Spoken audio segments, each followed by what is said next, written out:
Екипите од Кочани во сите спортски дисциплини кои играа на домашен терен викендов постигнаа победи. Успешната серија ја започна женскиот фудбалски клуб Кочани, кој како домакин во шестото коло од првата фудбалска лига за жени на теренот покрај Масалница во Ризари ја пречека екипата на Тиверија од Струмица. Поволниот резултат беше откриен уште во првото полувреме, кога нашите фудбалерки поведоа со 5:0.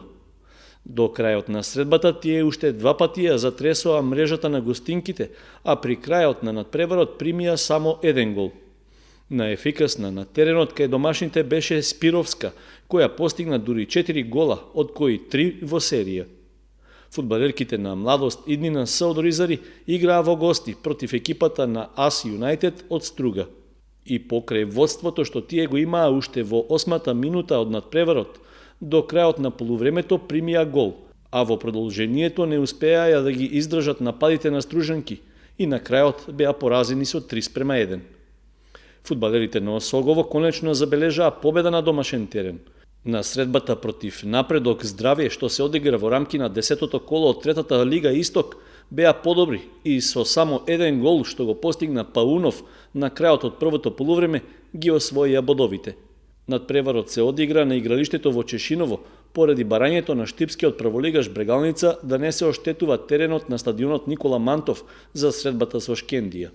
Виничка Слога 1934 исто така играше на домашен терен и ја пречека екипата на Академија Пандев од Струмица. Виничани не се прославија на овој надпревар, со оглед што играа против еден од претендентите за врвот на табелата, па на крајот претрпеа катастрофален пораз од 0:7. По еднонеделна пауза викендов се одиграа надпреварите од четвртото коло на првата пинг-понгарска лига на Македонија.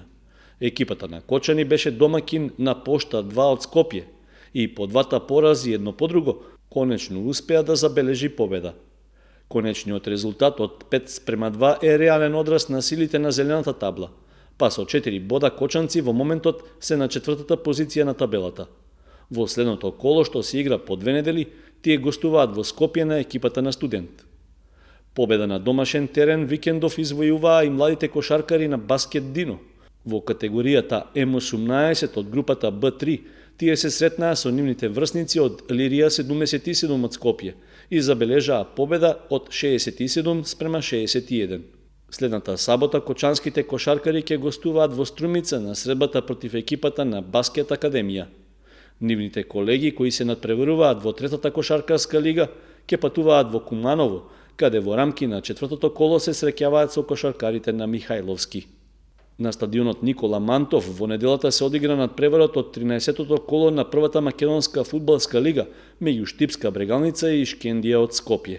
Нападите на штипјани кон гостинскиот гол што траеа до средината на првото полувреме не вродија со плод, па тие не успееа да реализираат ниту еден погодок, а во 41-та минута ги стигна казната.